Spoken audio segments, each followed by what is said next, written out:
Ilahi nas tulil firdausi ahla. Ustaz, saya pernah nazar jika punya anak, saya akan potong 1 ekor kambing. Alhamdulillah istri saya mengandung bayi kembar.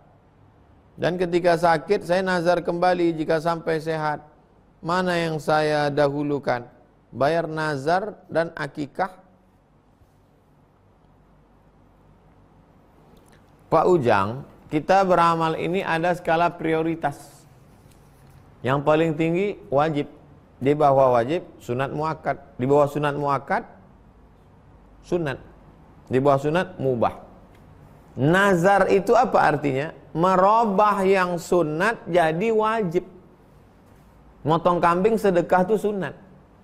Ketika bapak bernazar, maka berubah menjadi wajib. Maka sedekah motong kambing wajib. Maka mana yang bapak dulukan? Kalau kurban, saya yakin bapak orang Indonesia bermazhab Syafi'i. Mazhab Syafi'i kurban itu hukumnya sunat muakkad. Yang mengatakan kurban itu wajib mazhab Hanafi. Maka kalau bapak berkeyakinan mazhab Syafi'i kurban itu sunat muakkad, maka sunat muakkad di bawah, nazar di atas. Tapi kalau nazar bapak dulu, kalau saya punya anak, saya bernazar akikah. Kalau gitu dulu bunyi nazar Pak Ujang. Kalau saya punya anak, saya bernazar akikah. Maka cukup potong sekali kambing, udah dapat dua-duanya. Nazarnya tertunaikan, akikahnya dapat. Tapi kalau nazar bapak, kalau saya punya anak, saya potong kambing, tapi bukan akikah. Maka kalau gitu nazar dulu potong kambing, nanti ada duit lagi, baru bapak akikah. Karena nazar hukumnya wajib, akikah hukumnya sunat muakkad. Ustadz, bagaimana dengan mengusap tangan ke wajah setelah berdoa? Subhana rabbika rabbil izzati amma yasifun wa salamun alal mursalin walhamdulillahi rabbil alamin. Nabi SAW kalau berdoa diangkat tangannya, falam yaruddahuma hatta yamsaha bihima wajhahu. Dia tidak menurunkan tangannya sampai dia mengusap. Nabi kalau habis berdoa, dia tidak menurunkan tangannya sebelum dia mengusap. Diusapnya dulu ke wajahnya, baru turun. Betul Pak Ustadz, tapi hadisnya kan dhaif. Hadisnya dhaif. Tapi karena jalurnya bukan satu, ada jalur lain, maka naik derajatnya menjadi hadisun hasan. Kata siapa? Kata Imam Ibnu Hajar Al-Asqalani. Yang mengkaji kitab ini Ibnu Hajar Al-Haytami. Ada sebelum ini namanya Ibnu Hajar Al-Asqalani. Khatimatul Huffaz, penutup para hafiz. Hafalan hadisnya 300.000 hadis. Sahih Bukhari itu disyarahnya dalam kitab Fathul Bari bisyarhi Sahihil Bukhari. Kata beliau dalam kitab Bulughul Maram min Adillatil Ahkam, hadis tentang mengusap wajah itu hadisun hasan. Lihat Bulughul Maram min Adillatil Ahkam. Lihat syarahnya Subulus Salam, syarah Bulughul Maram Imam As-San'ani. Kenapa diusapkan ke wajah? Innallaha hayyun karim. Allah itu maha hidup, maha dermawan, maha mulia. Nah, Allah innallaha yastahi. Allah Ta'ala malu melihat tangan sudah diangkat kosong. Maka sesungguhnya di setiap tangan itu ada turun barokah. Barokah itulah yang diusapkan ke muka. Nah, sudah saya kaji dalam kitab 37 masalah populer tentang mengusap tangan ke wajah. Ustadz, apakah benar air di wajah bekas wudhu tak boleh dilap, dikeringkan? Apa ada hadisnya juga? Tentang melap air bekas wudhu tak ada hadis.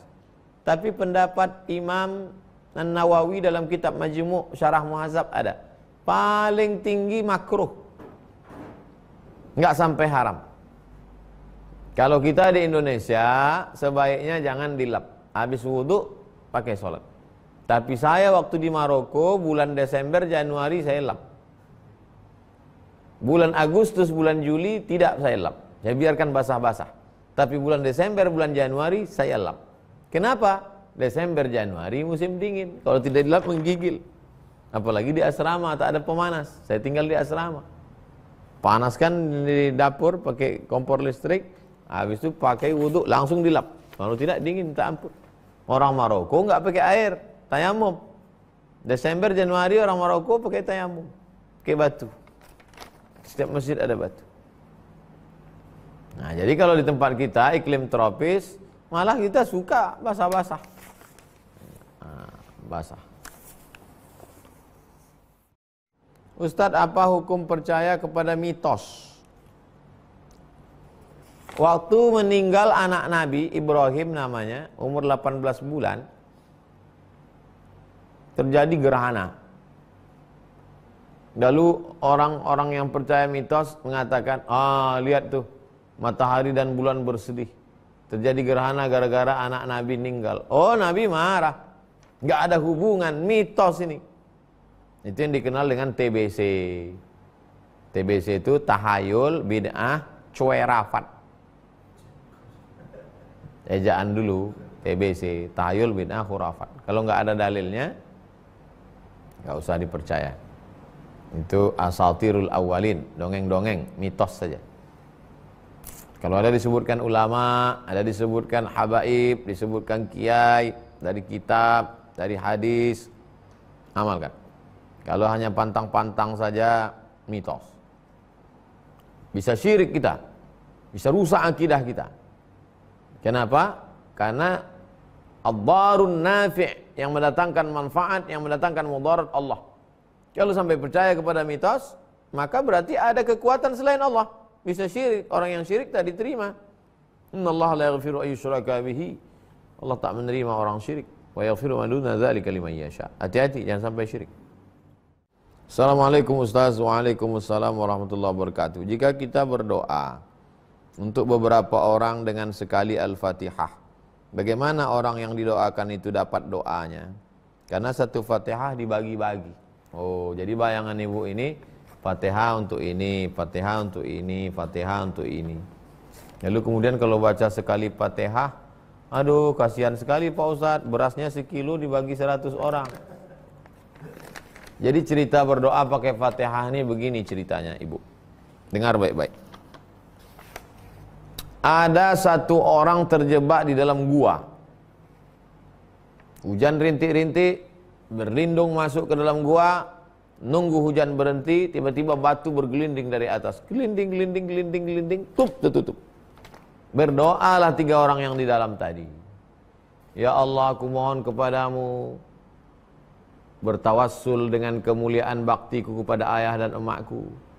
Setiap hari aku bawa susu kambing ke rumah, istriku nangis belum makan, anakku menjerit belum makan, tapi susu kambing ku berikan kepada ayah emakku, sampai mereka bangun ku berikan susu kambing, sisanya baru. Kalau baktiku ini bisa mengabulkan doaku, bukakanlah pintu ini ya Allah, terbuka. Itu dalil boleh kita bertawassul dengan amal soleh. Hadis Sahih Bukhari. Orang yang kedua, tawasul lagi. Karena batunya terbuka kecil. Ya Allah, aku punya pembantu. Pas mau gajian, gajinya nggak dibawa, nggak diambil. Aku bingung duitnya mau ku kemanakan. Akhirnya duitnya ku belikan kambing. Kambingnya beranak pinak, bercucu cicit. Sekarang pembantu itu datang, ku panggil dia. Pembantu, ingat gajimu belum diambil? Lupa. Gajimu itu ku belikan kambing, tuh kambingnya. Ambil semuanya. Pembantuku itu mengambil kambing itu semuanya, habis. Kalau memang itu jadi amal soleh yang bisa mengabulkan doaku, bukakan pintu ini ya Allah. Terbuka. Tapi belum bisa lewat, masih buka sedikit. Yang ketiga bertawassul lagi. Ya Allah, maaf, aku hampir berzina dengan sepupuku. Aku jatuh cinta dengan dia. Begitu pas mau berzina, ingat aku kepada engkau, aku takut kepada engkau, tak jadi. Kalau memang ini bisa mengabulkan doaku, karena takut kepada engkau ini, bisa jadi tawasul doa, bukakan pintu gua ini Allah, terbuka. Nah, kita nggak punya 3-3 itu. Bakti kepada orang tua? Enggak. Sedekah kambing? Boro-boro sekandang. Idul Adha aja payah betul. Tapi beli sepeda mudah. Berzina? Apalagi? Nauzubillah. maka kita bertawasul dengan membaca Al-Fatihah. Itu ceritanya. Ya Allah, dengan kemuliaan surat Al-Fatihah ini aku berdoa kepada Engkau. Tuh, jadi bukan Fatihahnya dibagi satu-satu. Fatihah untuk ini, Fatihah. Bertawasul dengan bacaan Al-Fatihah. Sebagus-bagusnya Al-Quran itu. Tapi kalau enggak dapat, ya paling enggak induknya. Ummul Quran. Apa dia? Al-Fatihah. Karena keutamaannya. Jadi begitu ceritanya Ibu Naila. Ya kalau dibaca banyak bagus, nggak bisa dibaca satu, ya bertawasul dengan baca Al-Fatihah. Ilas tulil firdausi